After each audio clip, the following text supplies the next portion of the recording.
হরে কৃষ্ণ বন্ধুরা, কৃষ্ণের সংসারে সবাইকে স্বাগত।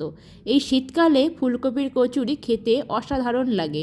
চলুন দেখে নেওয়া যাক কীভাবে বানানো হয়। এই জন্য আমি একটি বড় সাইজের ফুলকপি নিয়ে নিয়েছি। ফুলকপিগুলো শুধু ফুলগুলি এরকমভাবে আমান্য করে নিয়েছি।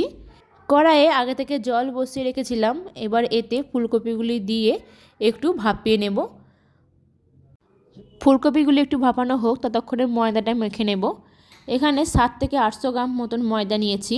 এখানে স্বাদ অনুযায়ী লবণ, অল্প একটু পরিমাণ চিনি দিয়ে দিয়েছি। এবার ময়ানের জন্য দিয়ে দেব সাদা তেল দিয়ে দেব। যেভাবে আমরা লুচিতে ময়ান দিই সেই রকমভাবেই ময়ান দিয়ে এটি ভালো করে মাখিয়ে নেব। ময়ানটি ভালো করে এইভাবে মাখিয়ে নিতে হবে।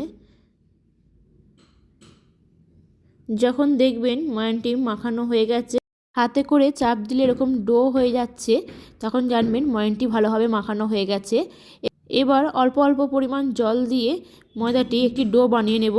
এখানে এই গরম জলটি একটু উষ্ণ গরম জল ব্যবহার করেছি আমি।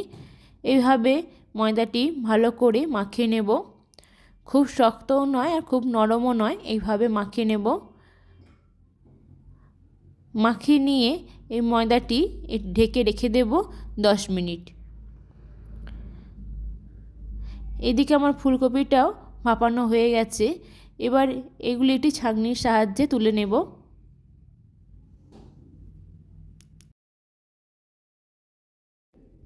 ফুলকপিগুলি ঠান্ডা করে নিয়েছি।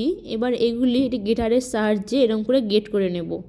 হাতে করে ম্যাশ করে নিলেও হয়, কিন্তু একটু একটু দানা পেকে থাকবে, তাই জন্য এরকম গ্রেটারে করে দিলে সমানভাবে এটা করা হবে। তাই জন্য এরকম গ্রেটারের সাহায্যে এগুলি একটু কুড়ে নেব। এইভাবে সব ফুলকপিটি কুড়ে নিয়েছি। এইবার এই কড়াইটি খুব ভালোভাবে গরম করে নিয়েছি। এবার এতে অল্প পরিমাণ একটু তেল দিয়ে দেব। এইবার এই তেলটিকে খুন্তির সাহায্যে চারিদিকে একটু লাগিয়ে নেব।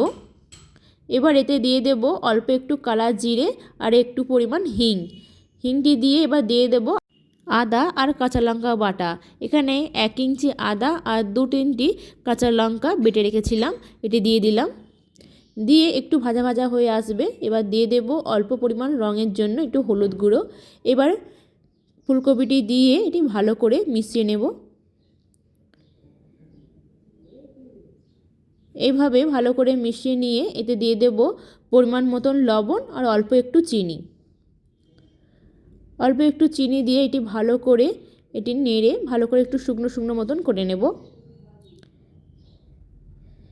এবার এতে দিয়ে দেব অল্প একটুখানি জিরে ধনে গুঁড়ো দিয়ে এটি ভালো করে মিশিয়ে নেব। দেখুন প্রায় অনেকটাই শুকনো হয়ে এসেছে। এবার এতে দিয়ে দেব অল্প একটু ছাতুটি দিলে এখানে যে জল জল ভাবটা আছে সেটাও শুকনো হয়ে আসবে। আর ছাতু দিলে এতে খেতেও খুব সুন্দর হয়, টেস্টফুল হয়। ছাতুটি দিয়ে এইভাবে ভালো করে একটু মিশিয়ে নেব। দেখুন অনেকটা শুকনো হয়ে এসেছে। এবার এতে অল্প একটু ধনেপাতা কুচি দিয়ে দেব। দিয়ে দেখুন আমার পুরটা রেডি হয়ে গেছে। এবার এটি নামিয়ে নেব। নামিয়ে নিয়ে পুরটি ঠান্ডা করে নেব। ততক্ষণ ময়দাটি একটু মেখে নেব। ময়দাটি 3 থেকে 4 মিনিট এইভাবে ভালো করে একটু মেখে নেব। ভালো করে মাখা হয়ে গেলে এবার ময়দাটি লেচি করে নেব। ময়দাটি এরকম দুভাগে ভাগ করে নিচ্ছি। একটি ভাগ রেখে দিয়ে একটি ভাগ আরেকটুখানি মেখে নিয়ে এবার এটি ছোটো ছোটো করে, যেমন লুচি হয় তার থেকে একটু বড় সাইজ করে এরকমভাবে লেচি করে নেব। এইভাবে আমার সবগুলি করা হয়ে গেছে। এবার এগুলি গোলাকার একটু শেপ দিয়ে দেব। এইভাবে হাতে করে সবগুলি গোল করে নিয়েছি। এবার একটি লেচি নিয়ে যেরকমভাবে আমরা পিঠে বানাই এরকম একটা বাটি মতন করে নেব। পুর দিয়ে ভালো করে মুখটি এইভাবে বন্ধ করে নেব। ভালো করে এটি বন্ধ করতে হবে যেন পুরটি বেলার সময় বেরিয়ে না যায়। এইভাবে ভালো করে এটি সিল করে নেব। এভাবে আরও একটি আপনাদের করে দেখাচ্ছি। এইভাবে বাটির মতন করে নিয়ে এর ভেতর পুর দিয়ে দেব। পুর দিয়ে এটি ভালো করে এবার মুখটি সিল করে নেব। এইভাবে সিল করে নিয়ে যেদিকটা এরকমভাবে মোড়া সেদিকটা নিচের দিকে এরকম করে রেখে দেব, তাহলে এটা জুড়ে যাবে আর খুলে যাবার ভয় থাকবে না। এইভাবে আমি এক এক করে সব লেচিগুলি এইভাবে পুর দিয়ে ভরে নেব।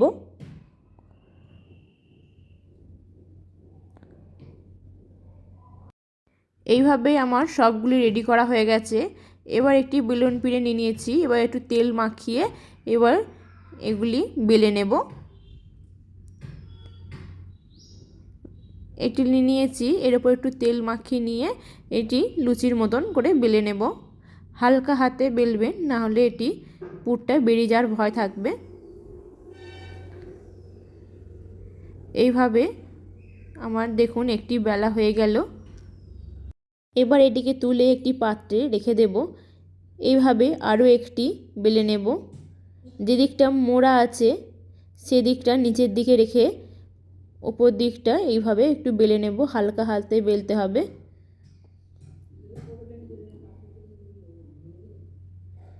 দেখুন আরও একটি বেলা হয়ে গেল। এইভাবে সবগুলি বেলে নেব। কড়াইয়ে তেল গরম করতে দিয়ে দিয়েছি। এবার এতে একটি কচুরি দিয়ে দেব। দেখুন কচুরিটি কত সুন্দর, কোনো কিছু ছাড়াই একা একাই ফুলে উঠছে। কত সুন্দর ফুলেছে দেখুন কচুরিটি। ভাজা হয়ে গেল, এটি তুলে নেব।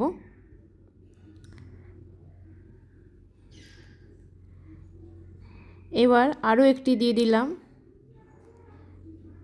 দেখুন এই কচুরিটা কত সুন্দর ফুলে উঠল। এই একইভাবে সবগুলি কচুরি আমি ভেজে নেব। দেখুন প্রত্যেকটি কচুরি কত সুন্দরভাবে ফুলে উঠছে। একই রকমভাবে সব কচুরিগুলি এইভাবে ভেজে নেব।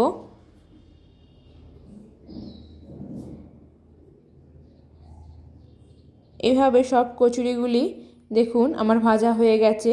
দেখুন কত ফুলকো ফুলকো কত সুন্দর কচুরিগুলি আমার দেখতে হয়েছে। এই শীতের দিনে ফুলকপির গরম গরম কচুরি আপনারাও অবশ্যই এভাবে বাড়িতে বানাবেন।